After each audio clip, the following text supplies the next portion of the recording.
Bonjour tout le monde et merci de vous joindre à nous pour la session Ressources pédagogiques d'Ingenium, apporter le musée à vos étudiants, présentée par Brian Casey. Je m'appelle Amy Garaki et je serai votre modératrice pendant cette session. Avant de commencer la session d'aujourd'hui, nous voulons reconnaître le territoire d'où nous nous joignons. Il est important pour nous de reconnaître les premiers colons et gardiens de ce territoire alors que nous prenons des mesures envers une réconciliation avec les peuples autochtones du Canada. En tant que Canadiens, nous sommes tous des signataires de traités et il est important pour nous de reconnaître que nous vivons, travaillons et jouons sur les terres volées aux peuples qui y vivaient avant la colonisation. J'aimerais également reconnaître les contributions importantes faites à l'ensemble des sciences par les Premières Nations, Métis et Inuits. En tant que scientifiques et éducateurs, il est important pour nous de reconnaître les avantages que l'on récolte en intégrant des perspectives variées dans nos classes. Le fait de créer des espaces où les élèves peuvent voir des contributions faites par les communautés autochtones locales dans nos leçons permet aux élèves autochtones de se reconnaître dans nos leçons et du fait aide nos élèves non autochtones à mieux comprendre les connaissances traditionnelles et la science autochtone. Alors que nous poursuivons notre chemin vers la réconciliation, ce geste nous aidera à tous à créer des environnements scientifiques plus inclusifs où une multitude de perspectives différentes seront les bienvenues et contribueront à notre façon de voir le monde. Puisque cet événement est virtuel et nous nous y joignons de plusieurs endroits, je vous demande de réfléchir au peuple à qui appartiennent les terres d'où vous participez et les contributions importantes faites par ces peuples autochtones envers la science et la technologie. Au nom de l'APSO, j'aimerais vous présenter votre conférencier ce matin, Brian Casey. Brian est agent d'interprétation pour Ingenium et travaille dans le domaine de la programmation publique et de l'éducation depuis plus de 20 ans. Si vous avez des questions pendant la présentation, veuillez les partager dans la boîte chat et je vais faire de mon mieux pour qu'elles soient toutes adressées. Je vais maintenant laisser la parole à Brian. Merci, Amy. Alors, bonjour et bienvenue à cet atelier. L'objectif de cet atelier-là, c'est de vous montrer toutes les ressources que la société Ingenium peut vous offrir. Alors, on va commencer en parlant de c'est quoi Ingenium, juste pour clarifier. Alors, c'est une société qui comporte 3 musées. Alors, avec ça, on va qui est basée à Ottawa. Et avec ça, on va commencer la présentation.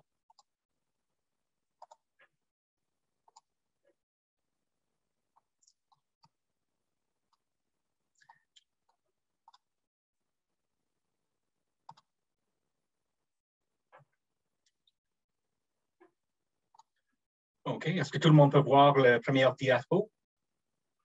J'imagine que oui. Oui, c'est bon. Parfait. Alors, ça, c'est une présentation, comme j'ai dit et comme Amy a dit, sur les ressources pédagogiques d'Ingenium pour les enseignants. Puis Ingenium, on va commencer en expliquant c'est quoi Ingenium. Donc, Ingenium, je vais juste faire ça vite avant de commencer. Ingenium, c'est une société basée à Ottawa qui dirige 3 musées nationaux. Donc, le Musée des sciences et de la technologie du Canada, un musée qui inclut dans sa collection tous les domaines de la science et de la technologie qui touchent nos vies, même avant la Confédération jusqu'à l'aujourd'hui. Donc, toutes les technologies, c'est quelque chose qu'on trouve dans tous les domaines de notre vie, la technologie domestique, le transport, le médecin. Il y a plein de choses parce que, évidemment, la technologie et la science sont partout dans nos vies quotidiennes. Donc, la collection les musées de sciences et tech, c'est vraiment vaste. Le Musée de l'agriculture et de l'alimentation du Canada, c'est une ferme fonctionnelle au plein cœur d'Ottawa. Il y a des exemples de non seulement chaque animal qu'on trouve sur des fermes autour du Canada, mais aussi de plusieurs races des animaux de chaque espèce d'animal qu'on trouve dans les fermes. Et le Musée de l'aviation et l'espace du Canada, ça c'est un musée qui dans laquelle on trouve les anciens avions qui viennent du début de l'époque de l'aviation jusqu'à l'époque moderne de l'aviation, incluant l'exploration spatiale. Et Ingenium, c'est la société qui dirige ces trois musées-là. Donc, maintenant, on va parler de toutes les ressources qui sont disponibles parmi ces trois musées, Ingenium et Parlons d'énergie, initiative d'Ingenium. Alors, on va commencer avec Parlons d'énergie. Alors, Parlons d'énergie, ils ont de la programmation qui parle de l'énergie et le changement climatique. Alors, pour les plans de cours, ça c'est une des choses qui sont offertes à vous autres, les plans de cours sur l'adaptation des changements climatiques au Canada. Ce sont des ressources qui sont téléchargeables et gratuites, tous bilingues. Les trois plans de cours téléchargeables incluent des niveaux de 6 à 8, 9e à 10e et 11e à 12e. Chaque plan de leçon comporte plus de 4 activités qui peuvent être réalisées individuellement ou ensemble. Chaque plan de cours est soutenu par des infographiques, comme on démontre sur le diapo à côté, par des infographiques embellissantes qui illustrent des concepts clés. Et aussi avec chacune un guide d'enseignement complète avec une grille d'évaluation fournie. Une autre ressource de Parlons d'énergie, c'est les éducations en ligne sur l'énergie. Alors, c'est encore des plans de cours téléchargeables gratuits destinés aux enfants de l'11e et 12e année, soulignant la transition énergétique du Canada jusqu'à l'année 2050 et au-delà. Puis avec ces infographiques-là, même s'ils sont dirigés, ils sont faits pour les enfants d'11e et 12e, il n'y a rien qui vous empêche de les imprimer pour les enfants plus jeunes que ça. Parce qu'il y a encore toujours des données intéressantes incluses dans ces diagrammes. Les leçons utilisent des données du monde réel de la Régie de l'énergie du Canada en conjonction avec leur visualisation de données. Et le plan de leçon comporte 4 activités encore qui peuvent être réalisées individuellement ou en bloc. Chaque plan de cours est soutenu encore avec des graphiques et les activités supplémentaires axées sur l'énergie dans les collectivités sont aussi inclus dans ces ressources-là. Maintenant, en parlant de nos musées, la première musée qu'on va discuter, c'est le musée d'agriculture et de l'alimentation du Canada. Alors, un programme qu'ils offrent sont des trousses d'activités éducatives. Alors, comme ça, avec vos élèves, prenez part à des activités qui encouragent l'apprentissage par le jeu et l'enquête. Ces activités à la démarche d'investigation permettent aux élèves d'étudier les conséquences sociales, éthiques et économiques des diverses innovations agricoles, tout en développant leur pensée critique. Puis ces ateliers-là, ils ont plusieurs ateliers pour tous les groupes d'âge. Alors, même si ça semble complexe de parler des conséquences sociales, éthiques et économiques, ces trousses-là vont vous démontrer comment faire ça pour les élèves de tous les âges. Ensuite, les sorties scolaires virtuelles, celles-ci ne sont pas gratuites, mais c'est parce que ça inclut une interaction avec une éducateur ou éducatrice du musée. Il ou elle contactera avec votre classe en utilisant un logiciel de vidéoconférence tel que Zoom. Grâce à votre caméra de web et à la fonction de clavertage, l'éducateur verra et interagira avec vos élèves tout au long de la session. Vous trouverez dans le document, vous trouverez dans cette trousse-là qui sera envoyée à vous autres des documents pour des conseils pour vous connecter avec votre classe.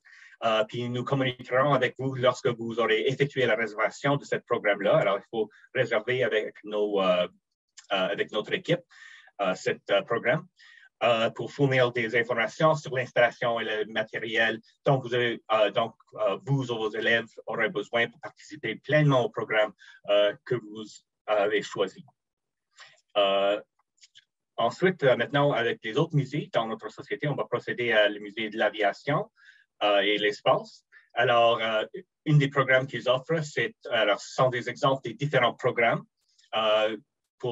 qui s'appliquent aux sciences. Il y en a d'autres programmes qu'on ne va pas discuter qui appliquent plus à l'histoire. Alors, il y a plus que seulement ce que je vous montre ici, mais ça, c'est seulement une introduction à certains des programmes du musée de l'aviation et l'espace. Alors, un de leurs programmes, c'est la santé dans l'espace. C'est pour les 6e années. Mais encore, si vous pouvez trouver des différentes activités, peut-être dans ces trousses-là, qui peuvent être modifiées pour des autres niveaux scolaires. Donc, avec ce programme-là, vous allez découvrir les contributions du Canada à l'exploration spatiale, notamment comment la science réalisée dans l'espace profite au reste d'entre nous de retour sur la Terre. La trousse d'apprentissage numérique contient une visite guidée et 3 expériences. Les trousses présentent aux élèves 3 idées principales, que les gens qui explorent l'espace sont conscients des risques que comporte leur travail. Ils font le nécessaire pour le réduire. Les astronautes font souvent l'objet d'expériences qui étudient les effets de l'espace sur le corps humain. Et les résultats de ces expériences profitent aussi aux gens sur la Terre. Cette trousse aide également les élèves à découvrir une variété de carrières passionnantes dans l'aérospatiale, au-delà des rôles qu'ils connaissent peut-être, au-delà des rôles qu'ils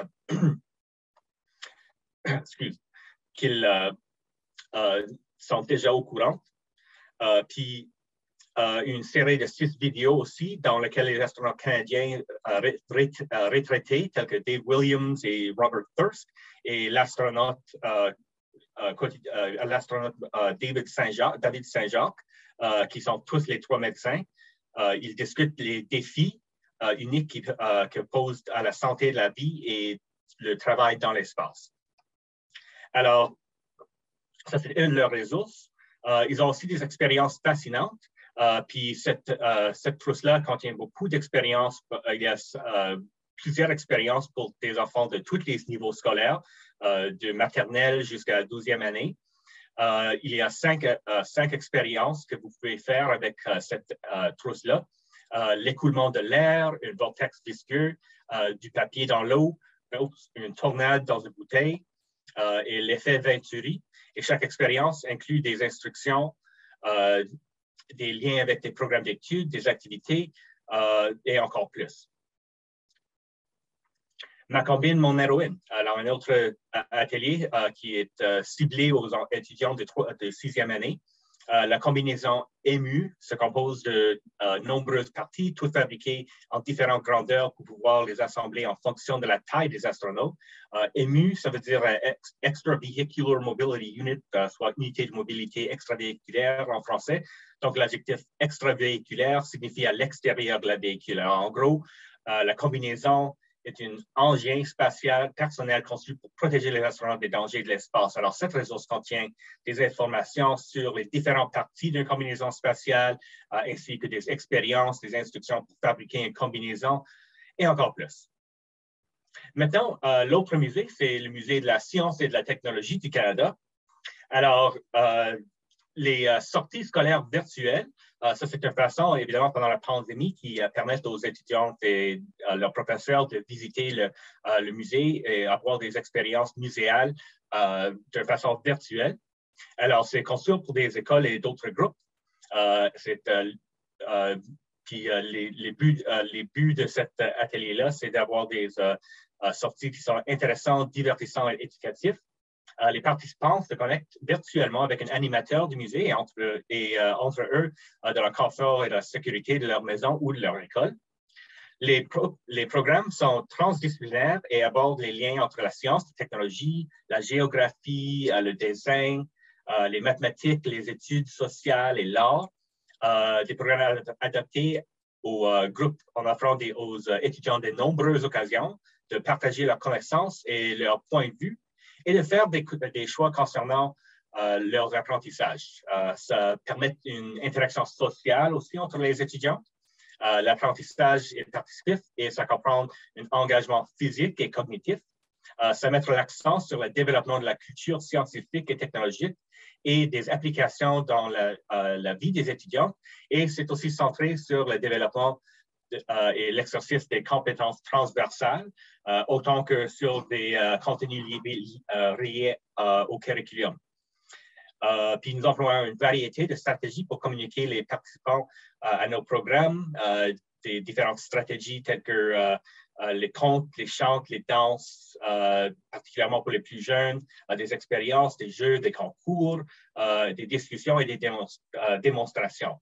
Et nous laissons autant que possible la possibilité de choix.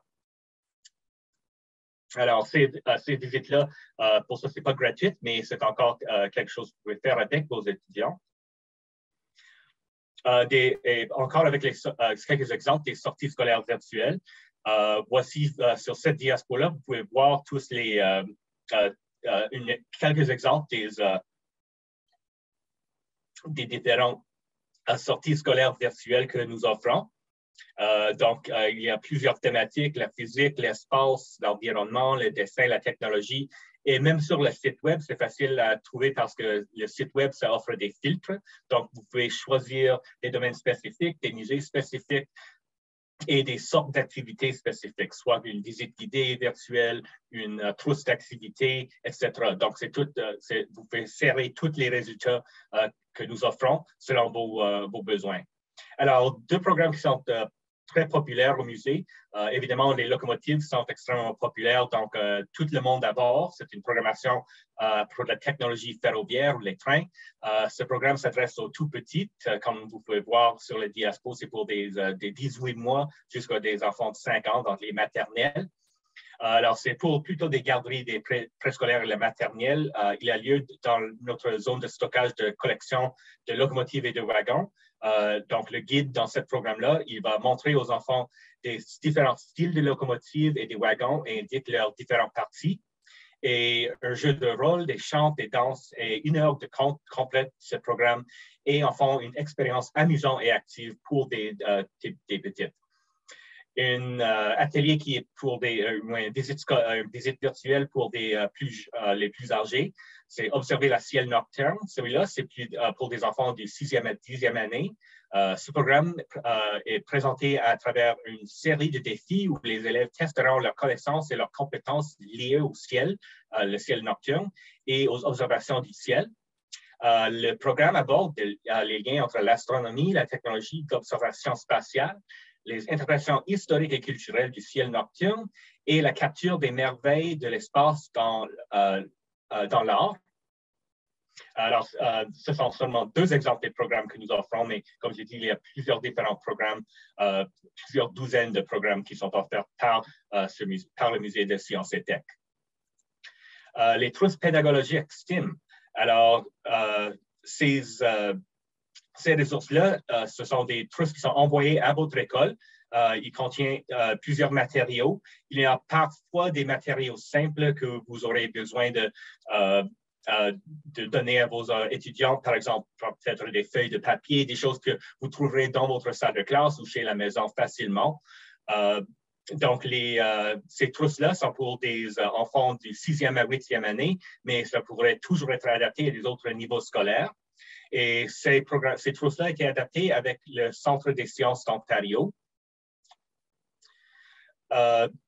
Puis les trousses, ils sont aussi thématiques, donc il y a des différentes thématiques telles que l'électricité, la physique et plusieurs autres. Puis comme j'ai dit, c'est tout envoyé à votre école avec toutes les parties que vous auriez besoin pour faire ces ateliers-là. Et un nouvel programme, c'est la Tech à louer.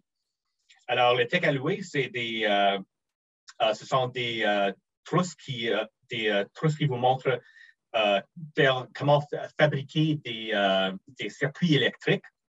Alors, c'est pour chaque trousse Tech à louer, ça contient 30, c'est appelé des microbits. Alors, ce sont des petits circuits électriques. Alors, ça veut dire qu'il peut y avoir 30 étudiants qui fabriquent leurs propres circuits. Puis il y en a aussi des pinces, des piles, puis tous les fils que vous auriez besoin. Puis ça, c'est pas seulement un circuit électrique, mais c'est plutôt une introduction au codage et c'est du codage absolument, mais c'est une introduction à comme le robotique et d'autres technologies numériques. Maintenant, les ressources d'Ingenium. Alors, comme j'ai dit, Ingenium, c'est la société qui dirige les 3 musées nationaux. Donc, nous avons aussi des ressources, et toutes ces ressources-là que je vais vous montrer avec Ingenium, elles sont toutes gratuites, toutes téléchargeables. Premièrement, les ressources pédagogiques tridimensionnelles. Alors, ces ressources-là, ce sont des ressources, comme je dis, toutes gratuites. Alors, il y en a ce qu'on appelle une app des fiches, donc un document qui vous parle de la technologie, l'histoire de la technologie. Par exemple, dans ce cas-ci, c'est le télégraphe. Il y en a aussi une trousse, un réseau pédagogique, un trousse d'activités qui s'adresse à des choses que vous pouvez faire avec la technologie. Et encore dans ce cas-là, c'est le télégraphe. Puis au centre de ce diapo-là, vous pouvez voir une image d'un télégraphe. Ça, c'est un télégraphe qui a été imprimé par un imprimante tridimensionnel. Alors, il y en a aussi des fichiers que vous pouvez télécharger, des images trois-dimensionnelles. Puis si vous avez accès à un imprimante tridimensionnel, vous pouvez les faire imprimer. Et ce que vous allez imprimer, ce sont fonctionnels. Alors, les autres exemples sont une baratte à beurre. Nous avons aussi des avions.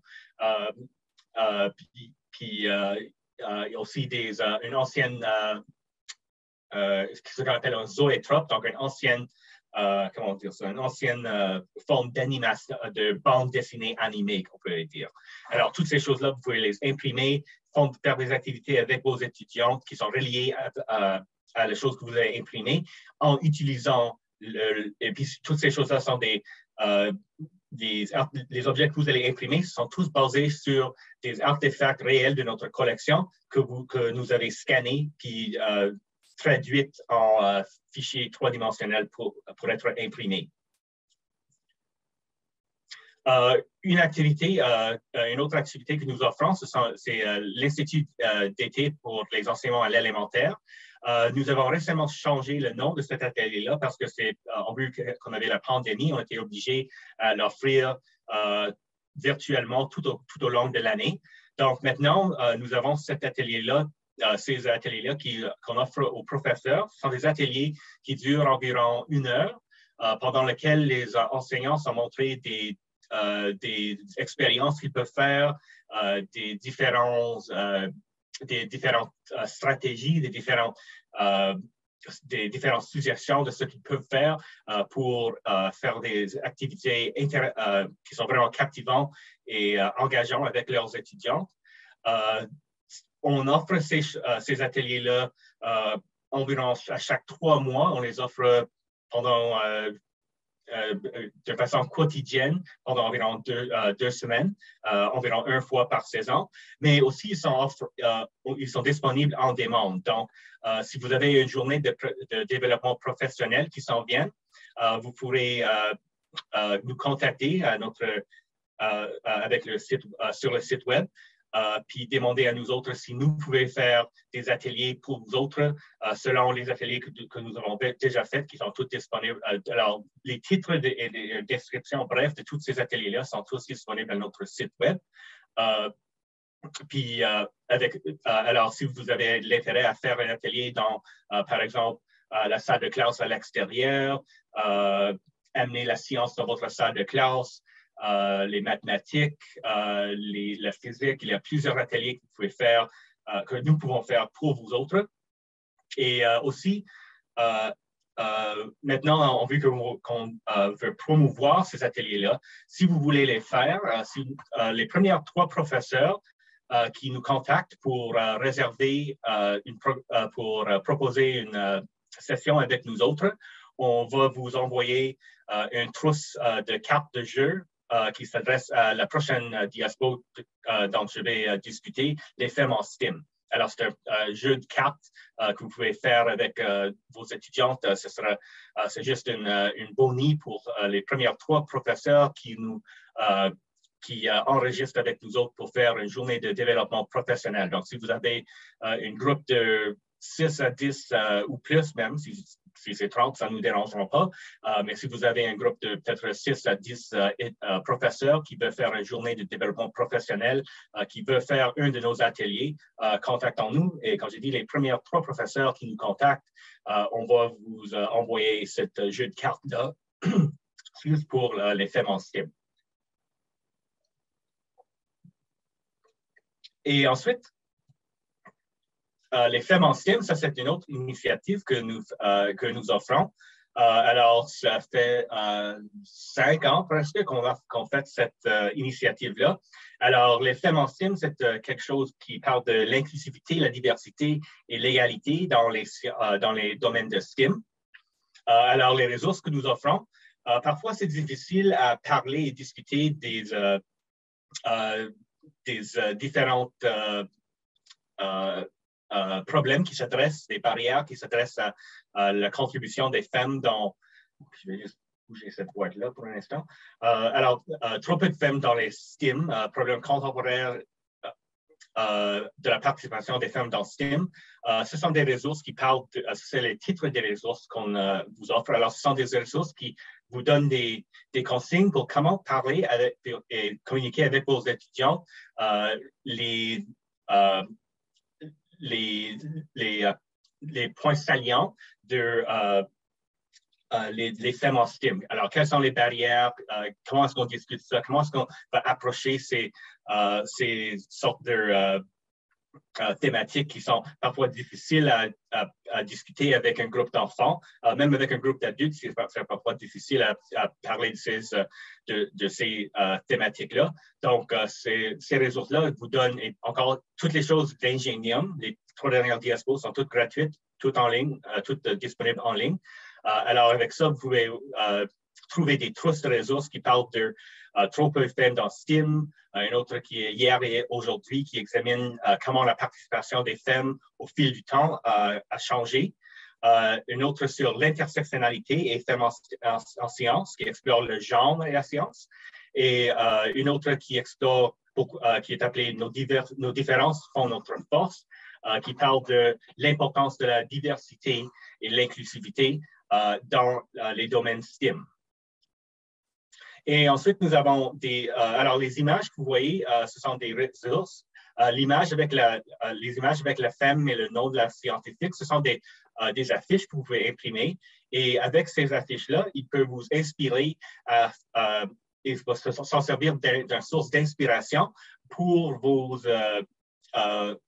étudiants pour faire des autres ressources qui s'adressent à des problèmes spécifiques. Alors, il y a presque 60 affiches qui sont publiées déjà. Alors, encore tous gratuits, toutes téléchargeables. Puis, parmi ces 60-là, il y en a 19 guides d'affiches qui couvrent une variété de sujets liés aux femmes dans les STEM.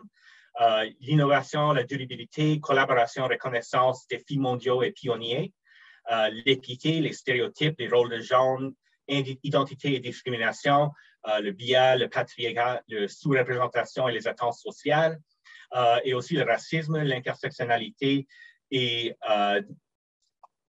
les communautés nordiques et autochtones et la diversité. Donc, on a avec chaque chose que j'ai mentionnée, il y en a une ressource pédagogique qui adresse exactement à cette thématique-là. Alors, une autre chose, juste en parlant de la femme en STEM, c'est que nous avons une exposition itinérante. Donc, si vous êtes sur le site web, vous pouvez juste voir si c'est près de vous autres. Alors, c'est une exposition qui parle de, c'est appelé la volonté de faire, les femmes en STEM, puis ça explore la contribution historique des femmes dans les domaines de STEM. Alors, même si les femmes ont toujours été présentes dans les domaines STEM, leurs contributions sont souvent oubliées ou ils ne sont pas donnés assez de... d'habitude ou parfois sont ignorés. Donc, avec cette exposition-là, on parle des contributions qui sont faites, des barrières qui les ont empêchées, les barrières qui existent encore, et aussi, comme je l'ai dit dans les diaspos, comment la persistance et l'élimination des obstacles systématiques peuvent avoir un impact sur les expériences des femmes en STEM. Alors, ce sont tous nos ressources. Alors, comme vous avez vu, il y a certaines qui sont, plusieurs sont téléchargeables et gratuites. Alors, je vous invite à explorer ces ressources-là et n'hésitez pas à nous contacter si vous avez des questions, des commentaires, des suggestions. Alors maintenant, je vais ouvrir la plancher aux questions, s'il y en a des questions parmi l'auditoire qui est ici.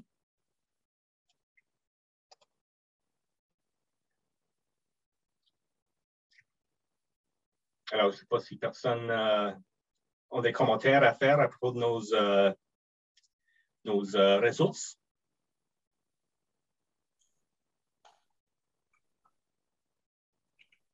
Mais merci beaucoup, Brian, et nous remercions d'avoir partagé ces ressources avec nous. Et nous aimerions aussi remercier notre commanditaire de plateforme Explore Learning pour avoir supporté la plateforme Zoom pendant cette session. Je vais juste encore inviter des questions. Si vous en avez des questions, vous pouvez les poser dans le boîte chat. Oh, merci, Ludwig.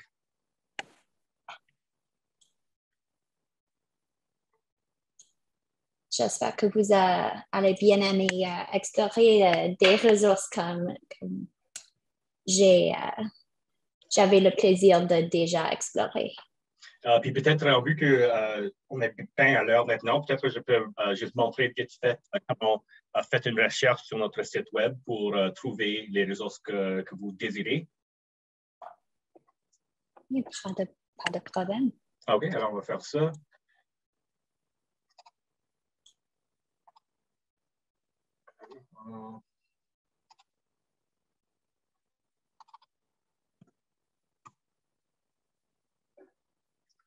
Alors, je vais juste aller sur notre site web.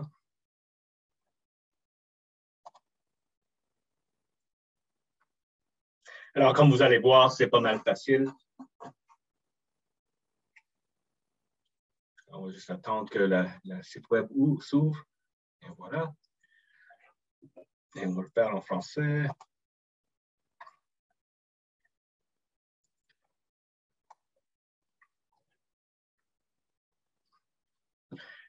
Alors, juste pour vous, alors ça c'est la page principale, alors des heures de visite, des choses qui s'en viennent, les réservations, donc ça c'est où vous trouverez comment nous contacter pour faire une réservation d'un programme pour lequel il faut payer, par exemple une visite scolaire virtuelle. Programme éducatif, c'est ça qu'on va vous montrer. Une des autres ressources, juste pour parler de nos ressources gratuites, collection et recherche. Je vais juste vous montrer ça vite fait. La collection en ligne, alors nos artefacts, certaines sont, vous serez capable d'aller voir en ligne. Une qui est extrêmement intéressante, c'est la bibliothèque et les archives. Il y avait un problème technique avec ce site-là, donc ça se peut que ça ne va pas marcher comme il est supposé marcher, mais on va aller aux archives numériques juste vite fait pour vous démontrer qu'est-ce qui est disponible.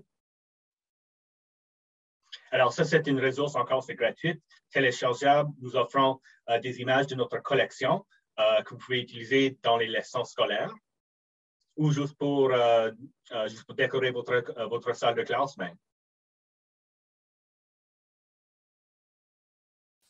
Alors, voilà. Alors, oui, alors c'est pas possible de faire une recherche présentement avec ce site-là, mais on peut quand même voir des différentes images. Alors, le Canada vu, ça c'est une extrêmement, j'aime cette collection tellement, la collection le Canada vu par CN, alors pendant les années 1920 aux années 1960, la compagnie CN avait promené tout autour du Canada, prenant des images des paysages, des villes, pour encourager le tourisme avec leur train.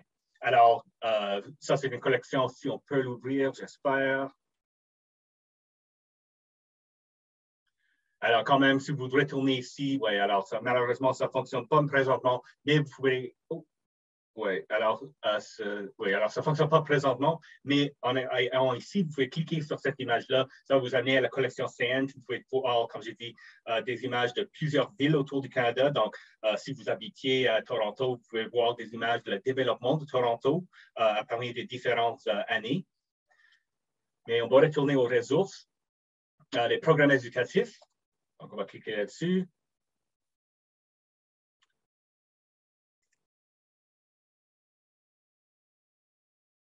Alors, on va aller en ligne juste pour trouver ce qu'on peut faire.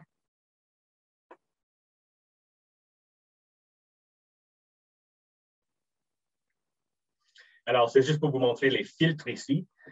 Alors, on peut réinitialiser les filtres si on a besoin de faire ça, mais on peut faire par musée. Alors, les 3 musées ou tous les musées. On peut faire par emplacement. Alors, moi j'ai déjà fait en ligne, mais on peut faire à votre école et au musée, et par niveau scolaire à Ontario et Québec, et par catégorie. Alors, vous pouvez voir, il y a plein. Alors, je vais juste vous montrer vite fait, je ne vais pas lire chaque mot qui est là, mais je vais juste vous montrer vite fait tous les différents domaines qu'on trouve dans cette section-là. Et ensuite, le type de programme. Donc, MET-LAC, des visites scolaires virtuelles, des trousses éducatives, parlez-moi d'eux, des trousses d'activité et des trousses EduKit. Donc, une EduKit, c'est comme une leçon complète des matériaux, des conseils pour faire une activité. Alors, maintenant, on va juste faire un essai pour ça. On va juste dire qu'on veut voir quelque chose de le musée de sciences et tech, quelque chose en ligne. Puis on va juste poigner une thématique par hasard. On va dire que je suis intéressé pour ma classe de 5e année.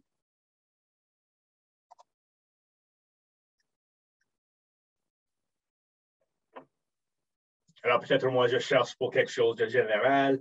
Donc, maintenant, j'ai 9 programmes qui sont spécifiquement pour des enfants de 5e année en ligne qui s'adressent au musée de sciences et tech. Et maintenant, je vais peut-être je vais faire quelque chose par hasard ou je vais peut-être faire par thématique parce que je suis intéressé à adapter peut-être une activité à mes étudiants pour ma classe.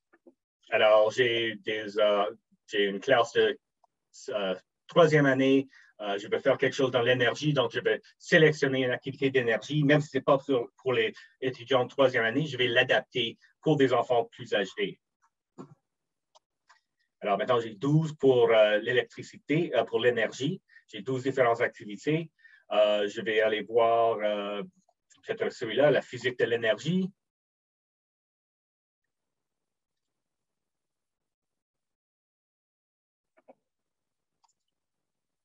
Et voilà. Alors, avec cet atelier-là, alors c'est un atelier qui... oh, celui-là, c'est pas celui-là que je vais vous montrer, excuse. Je vais aller à un autre qui est plus à propos de notre discussion. Oh, ça c'est, excuse, ce sont tous au musée. J'ai pas mis le filtre en ligne. Alors voilà, je vais faire quelque chose en ligne.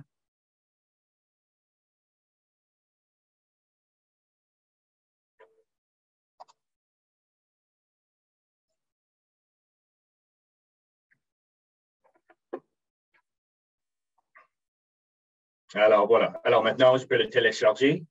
C'est gratuit. C'est indiqué ici tous les matériaux que j'aurais besoin pour faire cet atelier-là. Les matériaux ne sont pas compliqués d'habitude.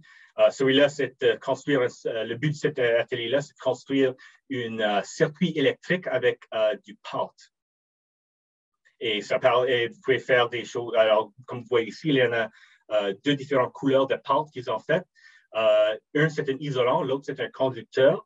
Donc, vous pouvez faire vous pouvez intégrer l'art, par exemple, dans cette activité-là, parce que vous pouvez faire comme une sculpture avec le pâte qui fonctionne aussi comme circuit électrique.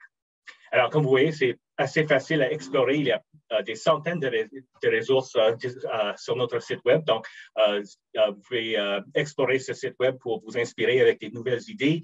Puis, comme j'ai dit, il y a plein qui sont téléchargeables et gratuites que vous pouvez s'en servir.